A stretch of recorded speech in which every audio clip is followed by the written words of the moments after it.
The Son has an eternal relationship with the Father. Ergo, if they have an eternal relationship, then it would follow that neither of them begin to exist, since the relationship is eternal. Or is it? Let's dissect this objectively. Welcome to my channel. Allow me to re-engineer or restructure your beliefs, making it more sound and relatable to known reality. The said premise is a common argument among Catholic Trinitarians. Based on the premise, they seem to have anchored the argument to the idea that if something is eternal, then it must have no beginning. Thus, if the relationship is eternal, then the subject of that relationship must have no beginning. However, this is not biblically coherent. How so? Well, let's take a look at the meaning of eternal from a biblical perspective.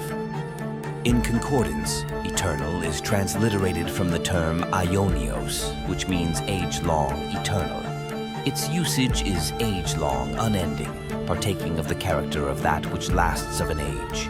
Now, if you notice, the meaning and its usage do not necessitate that for a subject to be eternal, it must have no beginning.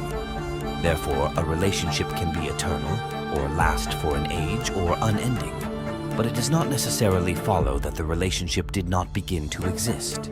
In fact, biblically, if you read Matthew 25:41, the verse mentions eternal fire. Now, regardless if you take the fire literally or figuratively, whatever that is, it sure lasts for an age or unending, thus eternal. However, that fire begins to exist. This is proof that eternal does not necessarily mean that the subject has no beginning. This is the same when we say that a relationship is eternal.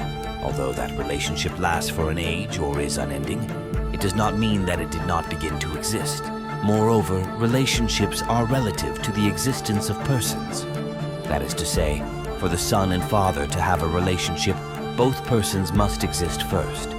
If the Son begins to exist, then relationship also begins to exist. And this relationship can last or can be unending if the Son is also unending. This means that an eternal relationship necessitates that the Son is also eternal. However, I reiterate that eternal does not necessarily mean that the being has no beginning.